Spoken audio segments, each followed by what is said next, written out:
Welcome back to Extra Inch Education. What is Excel macro? And how to use Excel macro?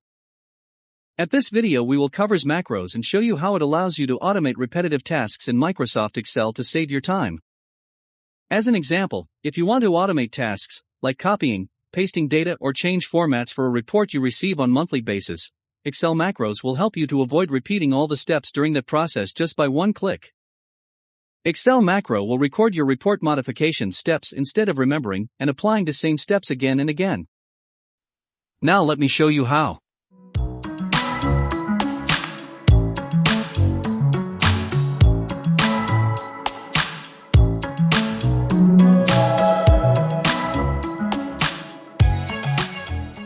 Here, I have information about some sales orders and location, sales representative, and other information of costs and revenues. Now, I have this information by different months, each is sitting in its own tab. What I need to do is to arrange the format and create a chart based on this data. I want to make this process dynamic, so that I don't have to do it every time from scratch. There are different ways you can start a macro.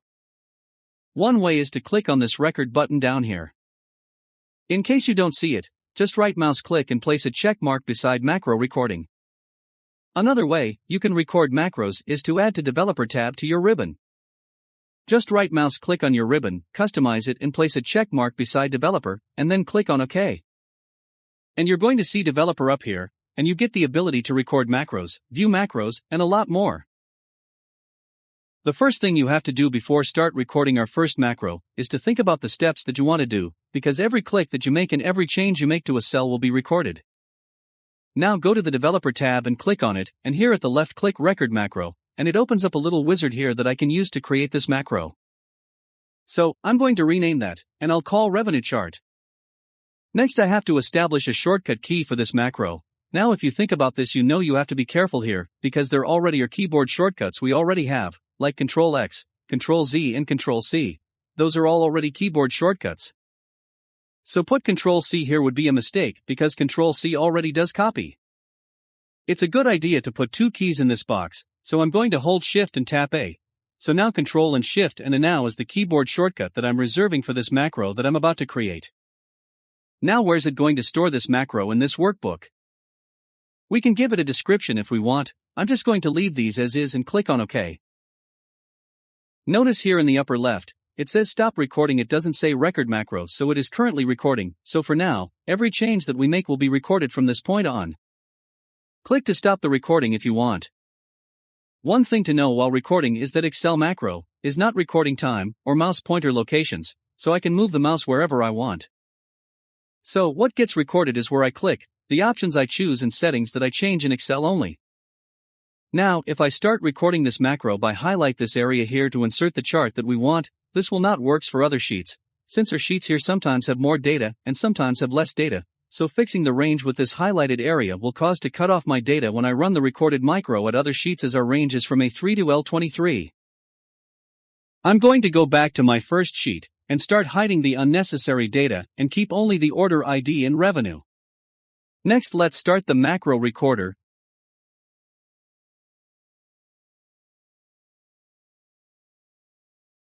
Click on A2 and use shortcut keys, Ctrl and Shift and down and Ctrl and Shift to the right.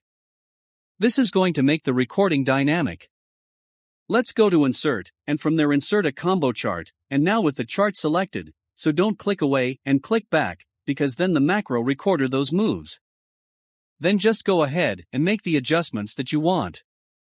I want to update the formatting of the chart. Let's give this chart a title, and we're done. I'm going to stop the recording. Okay, so now let's go ahead and try this on the second month. I gave it a shortcut key that was Ctrl plus Shift plus letter A. I'm going to use that, and my chart now is here, and everything is included. Now, if you want to see the VBA screen you can use the shortcut key Alt plus F11, and that's going to bring up the Microsoft Visual Basic for Applications window. Or you can click on Edit from Micro, and this is going to bring the recorded macro of your steps.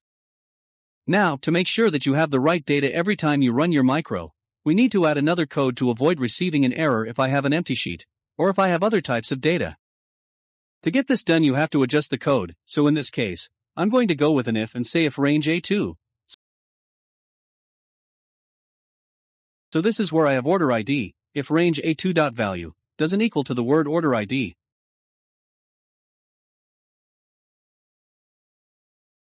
Now I'm also going to add a second condition because I want to make sure I have at least one row of data here, so let's go with an or range A3.value equal nothing.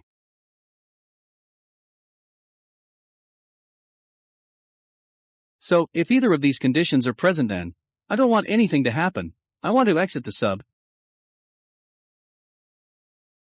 Else I want this to run. And if I scroll down, I have to close the if function with an end if right here. So, let's go ahead and test this. Let's go to second month and third month. Our shortcut key was Shift and Control and A, and we get our chart done. What if we're in an empty sheet here, and we do Shift and Control, and nothing happens? One last example for another use of Excel Micro. Let's say I want to change the format of the cells that includes a revenue that is above $20,000. So that I could just click on a revenue cell and automatically apply the format I want. Now, to do this, I would create a macro, so the first thing I want to do is to click on a blank part of the sheet, and then I'll go here to the Developer tab and click Record Macro. And I'm going to name this as Target Achieved. The shortcut key I'm going to do Control and A, and then click OK. Now it's recording, so I'm going to go to the Home tab Home ribbon, and I'll choose this green background color, and change the font type and color. Now I'll go back to the Developer tab, and I'll click Stop Recording. Notice the way I actually did this macro is by clicking here first, then I start recording the macro, and I did not click on anything else. Now let's create a button and see if it worked. So I'm going to go here to the Developer tab, insert a Form Control button, and I'll just click and drag to draw it on the screen, and I just need to click Mark as Target Achieved, click OK. There's my button, and I will change the name here on the button itself, and I'll just click away from the button. So, let's say if this cell the revenue value is bigger than $20,000, I can click on, and then click Target Achieved. And it instantly highlighted his value in just the exact format. Now if I want to change the shape of the button or the location, select the button and press the right click, and then you can modify the settings. Finally, when it comes to saving your file, and you go with Ctrl and S, you're going to get this message that because it contains the VB project.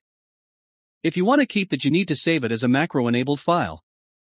So, don't click on Yes, because that would get rid of the macro, and save it as an Excel file.